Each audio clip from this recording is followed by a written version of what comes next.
This is Lori Mills, online facilitator for the NSCC.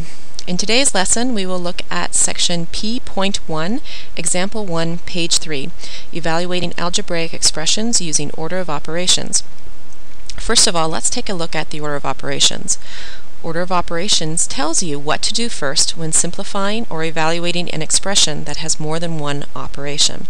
In the example that I give here, you'll see that I have many operations. I have adding and subtracting, multiplying and dividing, and I even have an exponent here. So in this expression, we need to know which operations to do first. We can't go left to right. There are operations that come first. So here they are. In step number 1, we're going to perform operations within the innermost parentheses and work outward. So in this example here, you see that I have parentheses here, plus square parentheses here and here. So following this rule, I would do 3 times 4 first because it's the innermost set. 3 times 4 is 12. Then I would work outward. My next parentheses would be the 2 minus 12. This is my next set. So 2 minus 12, I'm going to write it up here, is minus 10. So everything within these parentheses here gives me minus 10 or negative 10. Once your parentheses work is done, you can then move on to step 2, which is to evaluate all exponential expressions. So my next step would be to solve 9 to the power of 3. Step 3, reading from left to right, do any multiplication or division. And then step 4, reading from left to right, do any addition or subtraction. So you always do the multiplication and division before you do any adding or subtracting. Warning though is that multiplication does not necessarily come before division. It's whatever happens reading left to right first. Also, this goes for addition and subtraction too. Just whatever operation comes first when you read left to right is the operation that you do first. So let's look at the example that you're given in the textbook. Example 1.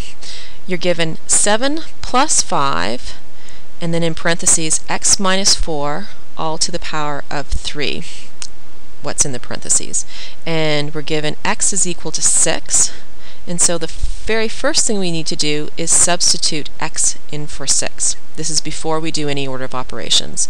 So that will give us this expression. X is equal to 6 minus 4 all to the power of 3, or exponent 3. Then I'm just going to use order of operations. First of all, I'm going to do what's in my parentheses.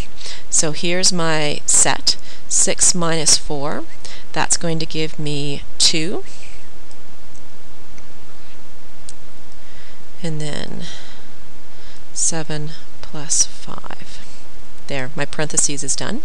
The next thing I'm going to do is step number 2, which is solve for exponents.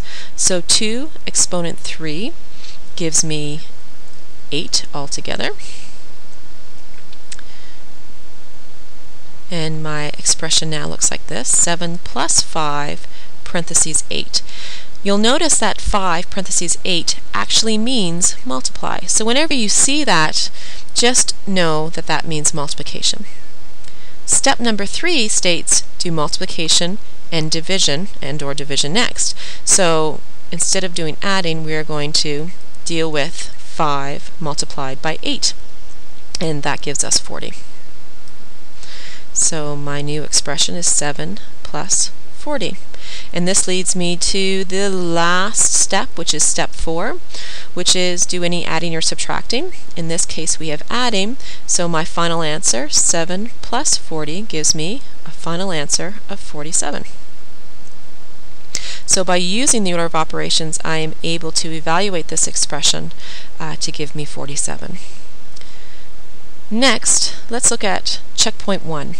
In your textbook, checkpoint 1 is 8 plus 6, and then in parentheses, x minus 3 to the exponent 2.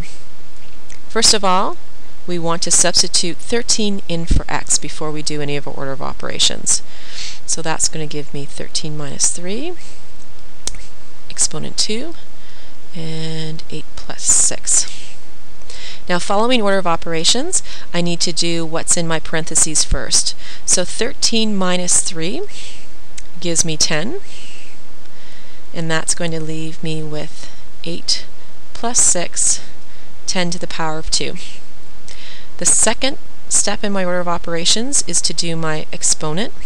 So 10 to the power of 2 gives me 100. And my new expression is going to be 8 plus 6 times 100. And I'm just going to put my little multiplication sign in there so that I don't forget that that's what this means. Step 3, do any multiplication or division. So here's my multiplication. 6 times 100 gives me 600. And this is my new expression, 8 plus 600. And step 4 in my order of operations is to do any adding or subtracting. And I have adding here, so my answer will be 8 plus 600 gives me 608. And this is the final answer. If you're interested in seeing some practice exercises from page 15 in your textbook, please see part 2 of this video. Thank you for tuning in.